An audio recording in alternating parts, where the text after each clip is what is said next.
রাতের খাবারের টেবিলে বসে আছে মীরার মা, মামা, মামি ও মামাতো বোন তুষি। নূপুর বেগম খাবার খেতে খেতে বললেন, আমি জানি রিমা, আমার ওপর রেগে আছো তুমি, তাই বলে এভাবে এমন কাজ করা ঠিক হয়নি তোমার। মীরার মামি বিস্ময় নিয়ে চোখ তুলে তাকায়। আমতা আমতা করে নূপুর বেগম বললেন, তুমি তোমার ভাতিজার জন্য মীরার কথা বলেছিলে এবং আমি না করে দেয়াতে তুমি এমন করতে পারলে? তোমার নেশাখোর অকর্মা ভাইপোকে না বলায় এই প্রতিশোধ তুমি নিলে, তাই তো? তবে বলো তো, তোমার মেয়ের যদি এমন বিয়ের আসর থেকে বিয়ে ভেঙে যেত, তখন তোমার কেমন লাগতো? তুমি কি তা মেনে নিতে পারতে?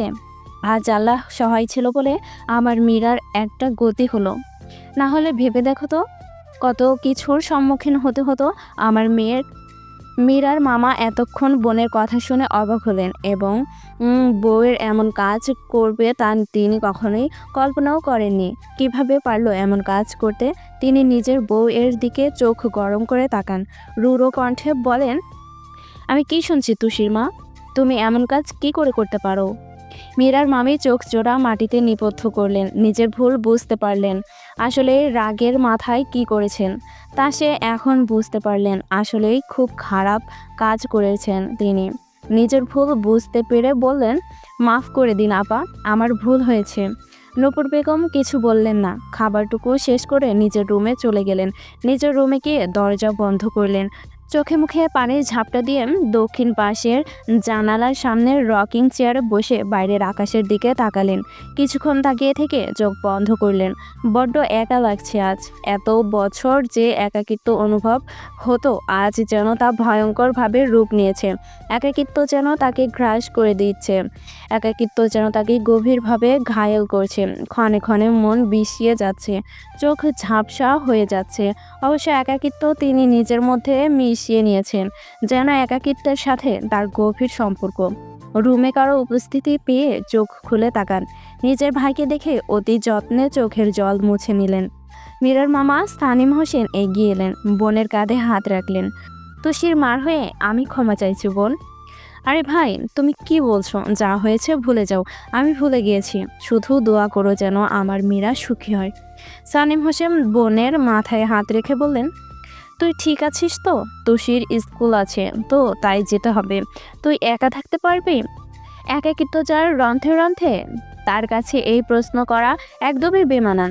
জানো তো, একাকিত্ব ভয়ঙ্কর, যদি তা উপভোগ করা যায় তা আরও ভয়ঙ্কর। আর আমি এই ভয়ঙ্কর জিনিসে অভ্যস্ত হয়ে গিয়েছি। আর যে জীবনে এতটা সময় একা পথ পাড়ি দিয়েছে, সে নিশ্চয়ই একাকিত্ব বা একা থাকতে ভয় পাবে না।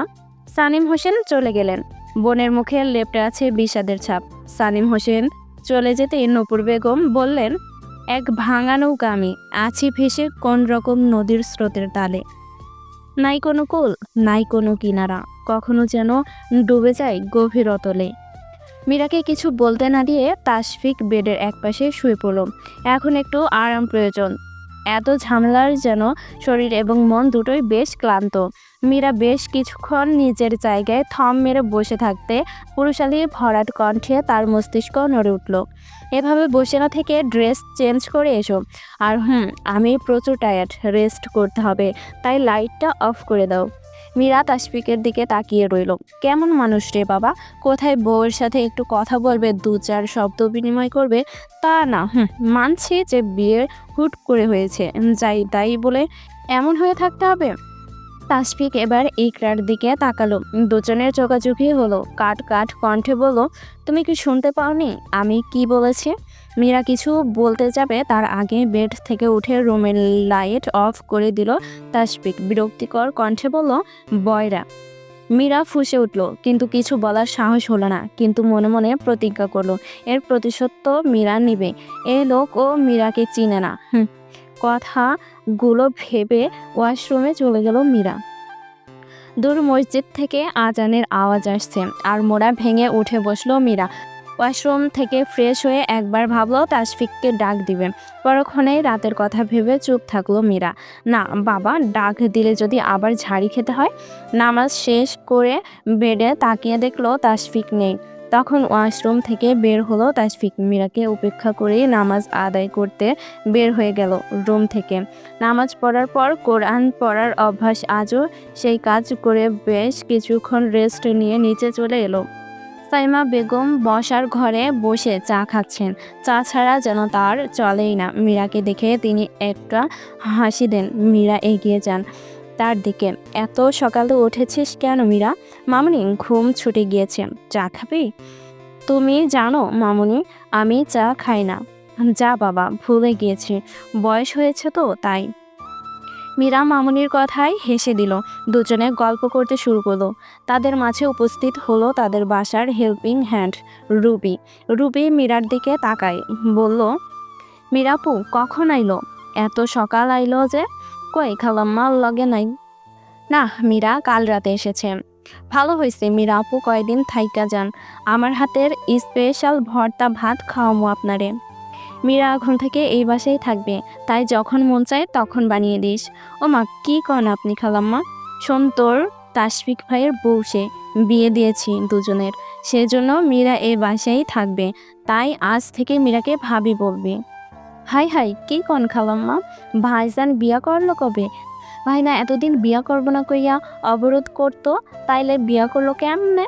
ভাইজান মনে হয় ভাবির প্রেমে পড়ছে। কথাটা বলে লাজুক ভাবে হেসে উঠল রুবি। ইস, আবার লজ্জায় পড়তে হলো মীরার, তাও আবার শাশুড়ির সামনে। রুবি, তোমাকে বেশি কথা বলতে বারণ করেছি। আমার জন্য ব্ল্যাক কফি নিয়ে আসো কুইক। মেইন দরজা দিয়ে প্রবেশ করতে করতে বলল তাশফিক। বসার ঘর হয়ে সোজা সিঁড়ি বেয়ে উপরে চলে গেল। এর মাঝে মীরার সাথে চোখাচোখি হলো। রুবি দ্রুত কফি তৈরি করে নিয়ে এলো। মীরা, যা, কফিটা তুই তাশফিককে দিয়ে আয়। আম্মু, আমি? তুই। কাপা কাপা হাতে কফির ট্রে হাতে নিয়ে দরজার পাশে দাঁড়িয়ে আছে মীরা। লোকটার কাছে গেলেই তো ভয় আর জড়তায় সব কিছু গুলিয়ে যায়। ঘরের ভেতর প্রবেশ করলো মীরা। দেখলো তাশফিক অফিসে যাওয়ার জন্য রেডি হচ্ছে। Red colour shirt, black colour pant, হাতে সিলভার কালার ঘড়ি, চুলগুলো সাজানো, আয়নার সামনে দাঁড়িয়ে টাই বাঁধছে। দেখ, খুব সুন্দর আর সাজানো গোছানো লাগছে। মীরা নিজের অবস্থা বুঝতে পেরে তড়িঘড়ি করে চোখ সরিয়ে ফেলল। ইস, কিভাবে তাকিয়েছিল না জানি, লোকটা কি ভেবে বসলো। টেবিলের ওপর কফি মগ রাখতে নিলেই অসাবধানতায় কফি মীরার হাতের পড়ল। গরম কফি হাতে পড়ায় মনে হচ্ছে হাত ঝলসে যাচ্ছে। মুখ দিয়ে আর্তনাদ বেরিয়ে এলো।